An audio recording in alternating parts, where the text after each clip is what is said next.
Hello viewers, আপনারা সবাই কেমন আছেন? আশা করি সবাই অনেক বেশি ভালো আছেন। আমি আবারও চলে এসেছি মোবাইল রহস্য ইউটিউব চ্যানেলের পক্ষ থেকে, প্রণয় কাউরিয়া। আপনারা দেখতেই পাচ্ছেন আমার হাতে ভিভোর একটা অসাম ফোন আছে। আর এই ফোনটা কিন্তু কালার চেঞ্জিং ফোন। আপনারা দেখলেই বুঝতে পারছেন এই ফোনটা কিন্তু কালার চেঞ্জ করে। আর ফোনটার আউটলুক দেখে বুঝতেই পারছেন এই ফোনটা কি ফোন। এটা হচ্ছে ভিভো V27। আর ভিভো V27 প্রো আর ভিভো V27 এর ফিচার্স কিন্তু প্রায় সেম সেম। আমরা যারা ফোন নিয়ে একটু ঘাটাঘাটি করি বা যারা ফোনটা কিনবো বলে ভাবছি তাদের জন্য আমরা জানি ফোনটার ফিচার্স প্রায় সেম, আউটলুক একবারে হুবহু সেম টু সেম। কিন্তু এর ভিতরে যে প্রসেসর বা কিছু ভিডিওতে কিছু অপটিমাইজেশনের ব্যাপার বা কিছু ফিচার্স ছাড়া সবকিছু কিন্তু মিল আছে। আউটলুকে একবারে 100 মিল আছে, কোনো কমতি নেই। একবারে প্রো আর 27 একবারে সেম। আর আমরা জানি ভি সিরিজের ফোনগুলো ভিভোর একবারে নাম করা ফোন হয়ে থাকে। ভি সিরিজের ফোন কিন্তু সবার কাছে অনেক জনপ্রিয় হয়ে থাকে। তো আজকে চলে এসেছি V27 এই ফোনের রিভিউ নিয়ে। ভিউয়ার্স, আপনারা দেখতেই পাচ্ছেন আমি কিন্তু গ্রামীণ পরিবেশে আছি। আর আজকে এই অসাম ফোন ভিভো V27 এই ফোনের রিভিউ কিন্তু আমার এই গ্রামীণ পরিবেশেই করে দেখাবো। বিভিন্ন জায়গায় গিয়ে গিয়ে এর যে ফটো কোয়ালিটি, ভিডিও কোয়ালিটি সবকিছু কিন্তু আপনাদের কাছে তুলে ধরবো। আর ফোনটি কিরকম হবে, ওভারঅল প্রাইস, মানে সবকিছু আপনাদেরকে আমি ডিটেলসে জানিয়ে দিব। তো সম্পূর্ণ ভিডিও জুড়ে থাকবেন এই অনুরোধই রইল। প্রথমে আসা যাক ফোনটির ডিজাইন এবং আউটলুক নিয়ে। আমরা দেখতে পাচ্ছি এই ফোনটি কিন্তু কালার চেঞ্জিং ফোন। আর ভিভো বলছে এটা কিন্তু ম্যাজিক কালার চেঞ্জিং ফোন। আর আউটলুকে আমরা পেয়ে যাচ্ছি এখানে রয়েছে মূলত ট্রিপল ক্যামেরা সেটআপ। আর এই ট্রিপল ক্যামেরা সেটআপগুলো আমরা দেখতে পাচ্ছি একবারে সিরিয়াল ওয়াইজ একবারে অসামভাবেই আছে। আর সাথে কিন্তু আমরা এখান থেকে পেয়ে যাচ্ছি আমাদের যে এলইডি ফ্ল্যাশ লাইট, এটা কিন্তু অওরা লাইট আর কি। আর এটা কিন্তু রিং লাইটের মতো একবার অসাম, একবারে আমরা দেখে নিতে পারছি অস্থির একটা লুক কিন্তু এখানে তারা প্রোভাইড করেছে। আর সাথে আমরা কিন্তু ভিভোর যে লোগো এটা দেখে নিতে পারছি। আর ফ্রন্টে খেয়াল করলে আমরা কিন্তু এখানে সেলফি ক্যামেরা পেয়ে যাচ্ছি। আর সেলফি ক্যামেরার যে নচ সেটা কিন্তু একবারে সুন্দর প্রপার জায়গায় দেওয়া আছে, ওভারঅল সুন্দর লাগছে। আর আমরা একটু সাইডের দিকে খেয়াল করলে ডান পাশে আমরা পেয়ে যাচ্ছি ভলিউম বাটন রয়েছে। আর সাথে কিন্তু পাওয়ার অন অফ এর বাটনও কিন্তু রয়েছে। আর আমরা যদি নিচের দিকে খেয়াল করি তাহলে কিন্তু এখান থেকে আমরা সিঙ্গেল স্পিকার পেয়ে যাচ্ছি, সাথে টাইপ সি এর চার্জিং পোর্ট, এবং আমরা সেকেন্ডারি নয়েজ ক্যান্সেলেশন মাইকও পেয়ে যাচ্ছি। আর এখানে কিন্তু সিম স্লট পেয়ে যাচ্ছি। এখানে কিন্তু ডুয়েল সিম সেট করা যাবে, কোনো মেমোরি কার্ড ইউজ করা যাবে না। আর আমরা যে সেলফি ক্যামেরা রয়েছে, সেলফি ক্যামেরার উপরে অংশে আমরা দেখে নিতে পারছি এখানে রয়েছে, লেখা রয়েছে মূলত প্রফেশনাল পোর্ট্রেট। ও, এই ফিচার্সটা তো আমি বলতেই ভুলে গেছিলাম।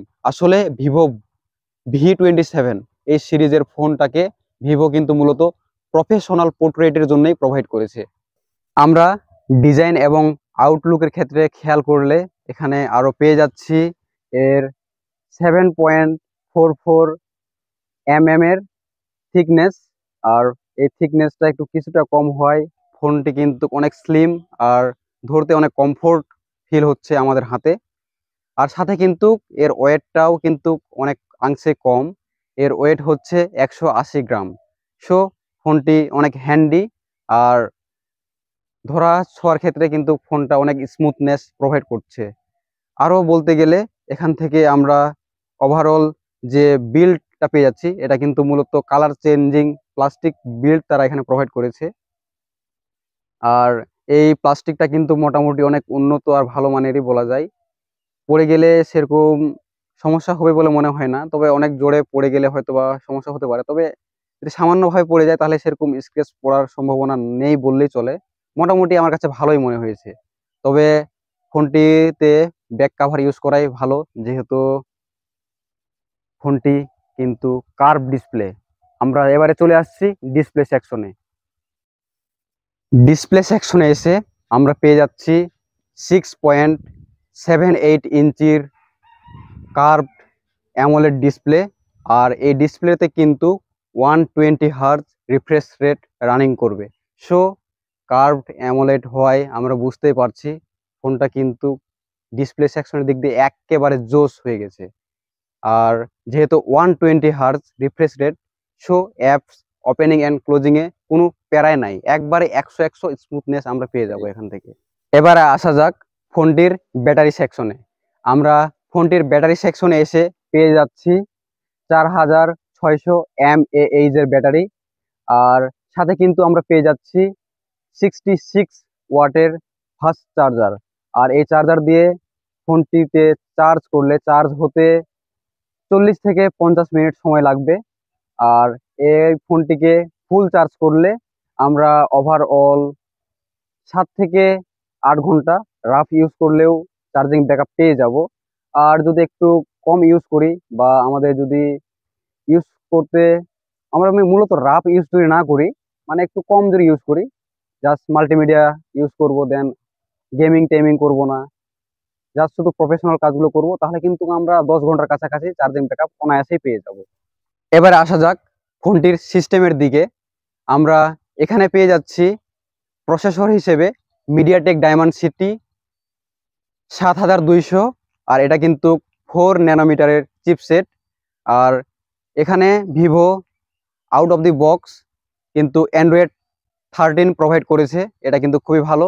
এক্ষেত্রে ভিভো কোনো কিপটামো করেনি, তারা অ্যান্ড্রয়েড 13ই প্রোভাইড করেছে। আর এতে কিন্তু ফোনটি অনেক স্মুথলি ইউজ করা যাবে। সাথে 7200 যে মিডিয়াটেক ডায়মেনসিটি, এটা কিন্তু গেমিং এর দিক দিয়ে খুবই সুন্দর একটা স্মুথনেস প্রোভাইড করবে। আর যেহেতু 4 ন্যানোমিটার চিপসেট, আমরা জানি যত ন্যানোমিটার কম হয় ফোনটির হিটিং ইস্যু তত কম হয়। আর এতে কিন্তু ফোনটি অনেক সুন্দরভাবে ব্যবহার করা যায়।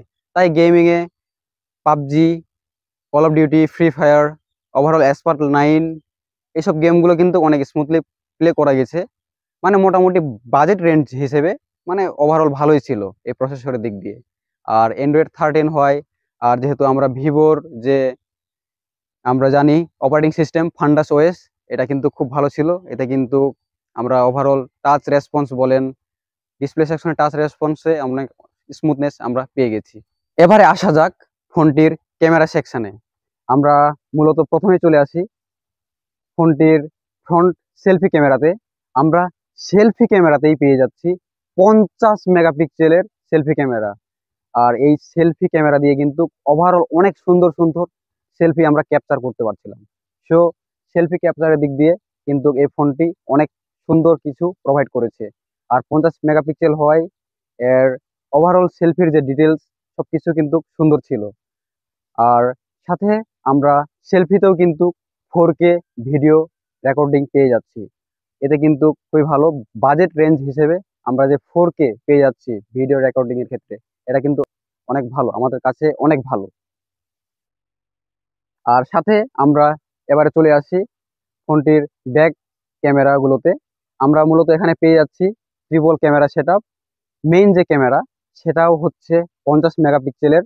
আর 50 মেগাপিক্সেল শুনে হয়তো বা একটু ঘাবড়িয়ে যাচ্ছেন যে সেলফি ক্যামেরাও 50, ব্যাক ক্যামেরা তো একটু বেশি দিতে পারতো।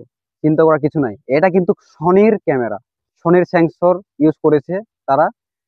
সনির সেন্সর ইউজ করায় এই ক্যামেরাগুলো কিন্তু খুবই সুন্দর ক্যাপচার করতে পারছিল ফটোগুলো। আর আমরা যখন ভিডিও করছিলাম ভিডিওতে যে ডিটেলস গুলো সেগুলো কিন্তু ওভারঅল অনেক ভালো ছিল। সাথে আমরা পেয়ে যাচ্ছি আলট্রা ওয়াইড লেন্স আর ম্যাক্রো শুটারও পেয়ে যাচ্ছি। ওভারঅল এই ছবিগুলো ক্যাপচার করতে যেটা হেল্প করছিল এর অওরা ফ্ল্যাশ লাইট। এই অওরা ফ্ল্যাশ লাইটের জন্যই কিন্তু আমরা নাইটেও অনেক সুন্দর সুন্দর ফটোস ক্যাপচার করতে পারছিলাম। আর ভিডিও করার ক্ষেত্রেও কিন্তু এই একাই খুব সুন্দরভাবে যে ডিটেলস যে অবজেক্ট সেটা ওভারঅল সুন্দরভাবে ক্যাপচার করতে পারছিল। আর একটা জিনিস বলে নেওয়াই ভালো, সেটা হচ্ছে এখানে ভিভো যেহেতু 4K দিয়েই দিয়েছিল, তাহলে এখানে তারা চাইলে কিন্তু 4K 60 FPS প্রোভাইড করতে পারতো, কিন্তু ভিভো এখানে 4K 60 FPS প্রোভাইড করেনি। এখানে যদি 60 FPS প্রোভাইড করতো খুবই ভালো হতো। সেলফিতেও 4K রয়েছে কিন্তু 60 FPS নাই, এটা থাকলে খুবই ভালো হতো। তবে প্রো ভার্সন যেটা ভিভো V27 প্রো, এটাতে কিন্তু ওভারঅল সব ফিচার্সই আছে। তবে আর যাই হোক, এখানে কিন্তু আমরা প্রফেশনাল পোর্ট্রেট পেয়ে যাচ্ছি, মানে হচ্ছে 2x জুম। আমরা 2x জুম করে কিন্তু অনেক সুন্দর একটা প্রফেশনাল পোর্ট্রেট কিন্তু ক্যাপচার করতে পারবো। আমরা যখন পোর্ট্রেট মোডে ফটোগুলো ক্যাপচার করেছিলাম তখন কিন্তু আশেপাশে সবকিছু সুন্দর সুন্দর ব্লার করে দিচ্ছিল, আর যেটা ডিটেলস সেটা অনেক সুন্দরভাবে ক্যাপচার করছিল। আর এই পোর্ট্রেটের জন্য কিন্তু ফোনটা আমার কাছে অনেক ভালো লেগেছে। যারা ব্লার ব্লার ছবি তুলতে পছন্দ করেন, যারা পোর্ট্রেট মুডে ছবি তুলতে পছন্দ করেন, তারা অনায়াসেই এই ফোনটাকে চুজ করতে পারেন। আসলে পোর্ট্রেটের জন্য এই ফোনটা কিন্তু একবারে অনেক সুন্দর আমার কাছে মনে হয়েছে। অন্যান্য কোনো ফোনে আমি এইভাবে দেখি নাই, মানে ভিভোর V27 যে সিরিজ, এই সিরিজে কিন্তু এই সুন্দর ফিচার্সটা আমি পেয়ে গেছি।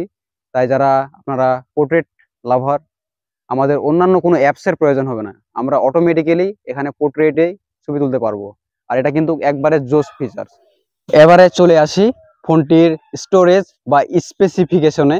আমরা মূলত ফোনটিতে দুইটি ভেরিয়েন্ট পেয়ে যাব। প্রথমত 8 128 জিবি ভেরিয়েন্ট, দ্বিতীয়ত 12 256 জিবি ভেরিয়েন্ট। আমাদের হাতে যে ফোনটি রয়েছে এটি মূলত 8 128 জিবি ভেরিয়েন্টের।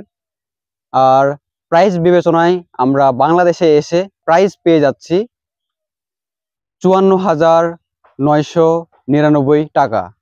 আর প্রাইস বিবেচনায় বাংলাদেশে এসে কিন্তু এর প্রাইসটা অনেক বেশি, একবারে হাই বলা যায়। যদি 45,000-এর আশেপাশে হতো তাহলে একেবারে বলতাম ফোনটা এখনই কিনে ফেলেন, ফোনটা অনেক সুন্দর হয়ে যেত। কিন্তু প্রাইস একটু হাই হয়ে যাওয়ায় ফোনটি কিন্তু ফিচার্স হিসেবে একটু মানে প্রাইসটা তারা হাই করে দিয়েছে। যদি একটু কম রাখতো তাহলে মানে খুবই সুন্দর হতো, একবার one of the best choice বলতে পারতাম। তবে আর যাই হোক, ফোনটির যে পোর্ট্রেট ভার্সনটা রয়েছে, পোর্ট্রেট যে মুডটা রয়েছে, আপনারা যারা পোর্ট্রেট লাভার রয়েছেন তারা কিন্তু এখানে অনেক সুন্দর একটা পোর্ট্রেট, প্রফেশনাল পোর্ট্রেট কিন্তু এখানে পেয়ে যাবেন। আপনারা যারা পোর্ট্রেট মুডে ছবি তুলতে পছন্দ করেন বা সোশ্যাল মিডিয়ায় আপলোড দেন, তাদের কোনো অ্যাপসের প্রয়োজন হবে না। এখানে যে প্রফেশনাল পোর্ট্রেটটা রয়েছে মূলত কিন্তু ফোনটা প্রফেশনাল পোর্ট্রেটের জন্যই। সো আপনারা কিন্তু যারা পোর্ট্রেট লাভার রয়েছেন তারা অনায়াসে এই ফোনটা কিনে ফেলতে পারেন। একবারে সুন্দর সুন্দর পোর্ট্রেট আপনারা ক্যাপচার করতে পারবেন, সেলফিতেও সাথে আপনারা কিন্তু ব্যাক ক্যামেরা দিয়ে কিন্তু সুন্দর সুন্দর পোর্ট্রেট আপনারা ক্যাপচার করতে পারবেন। সাথে যে প্রসেসরটা রয়েছে, প্রসেসরটাও কিন্তু এই প্রাইস রেঞ্জ হিসেবে অনেক ভালো। আর 4 ন্যানোমিটার হওয়ায় কিন্তু গেমিং করলে হিটিং ইস্যু আমরা পাবো না। আর আমরা জানি ভিভোর ফান্ডাস ওএস, এই ফান্ডাস ওএস কিন্তু অনেক ভালো একটা অপটিমাইজ সিস্টেম। আর অপারেটিং সিস্টেম হিসেবে ফান্ডাস ওএস আমরা জানি খুব সুন্দরভাবে টাচ রেসপন্স বলেন, অ্যাপস ওপেনিং ক্লোজিং বলেন, ওভারঅল সবকিছু কিন্তু অনেক ভালো কিছু তারা প্রোভাইড করে। আরও একটা বিষয় না বললেই নয়, এই ফোনটির কার্ভ ডিসপ্লে। এই কার্ভ ডিসপ্লের জন্য কিন্তু আপনারা ফোনটি কিনতে পারেন। এই কার্ভ ডিসপ্লে হওয়ায় ফোনটির যে টাচ রেসপন্স এবং আধার অল যে আমরা কালারিং সিস্টেমগুলো পেয়ে যাই, সবকিছু কিন্তু সুন্দরভাবে একটা স্মুথনেস প্রোভাইড করছিল এখানে। আর আমরা যেটা বলতে পারি, আমাদের প্রাইস রেঞ্জ হিসেবে ফোনটি বেশি ছিল, একটু বেশি ছিল। আর যদি আমরা ট্রাস্টেড কোনো শপ থেকে কিনি বা কোনো অফিসিয়াল শপ থেকে কিনি তাহলে অবশ্যই একটু কম প্রাইজে পেয়ে যাব, এতে কিন্তু আমাদের অনেক সুবিধা হবে। তাই আপনারা চেষ্টা করবেন অফিসিয়াল কোনো শপ থেকে ফোনটা কেনার বা সুন্দর একটা ট্রাস্টেড শপ থেকে ফোনটা কেনার, তাহলে অবশ্যই ডিসকাউন্ট পেয়ে যাবেন, সাথে কিছু উপহার গিফট পেয়ে যাবেন। এই ছিল আজকের ভিডিও। আশা করি আপনাদের ভিডিওটি ভালো লেগেছে। ভিভো V27 এর ভিডিও কেমন হলো, আপনারা কিভাবে উপকৃত হলেন অবশ্যই কমেন্টে জানাবেন। আর আরো কোন ফোনের রিভিউ আপনারা দেখতে চান অবশ্যই কমেন্ট করে জানাবেন। সাথে আমাদের মোবাইল রহস্য ইউটিউব চ্যানেলকে সাবস্ক্রাইব করে আপনারা এরকম মোবাইল রিলেটেড নিত্য নতুন ভিডিও পেতে আপনারা কিন্তু আমাদের চ্যানেলটাকে অবশ্যই অবশ্যই সাবস্ক্রাইব করবেন। সাথে মোবাইল ছাড়াও কিন্তু বিভিন্ন গ্যাজেট রিলেটেড ভিডিও আমরা আমাদের চ্যানেলে আপলোড দিয়ে রাখি। অবশ্যই আপনারা কিন্তু সেই জন্যে আমাদের চ্যানেলটাকে সাবস্ক্রাইব করে আপনাদের হেল্পফুল গ্যাজেটগুলো জেনে নিতে পারবেন। আজকে এই ওভারঅল সবকিছু বিষয় থেকে বিদায় নিচ্ছি। আপনারা আরো নতুন একটা ভিডিও দেখার জন্য অবশ্যই চলে আসবেন, আমাদের চ্যানেলটাকে সাবস্ক্রাইব করবেন, সাথে লাইক দিবেন। আর আমাদের কিন্তু মোবাইল রহস্য পেজও রয়েছে, আপনারা কিন্তু পেজ থেকে ভিডিওটা দেখে রাখলে আপনারা কিন্তু পেজটা ফলো দিবেন, সাথে পেজ থেকেও কিন্তু লাইক করতে পারেন, কমেন্টও করতে পারেন। আর আপনারা কি কি ভিডিও চান ওভারঅল সবকিছু আমাকে জানাতে পারেন। সকলকে অসংখ্য ধন্যবাদ জানিয়ে আজকের ভিডিওটি শেষ করছি।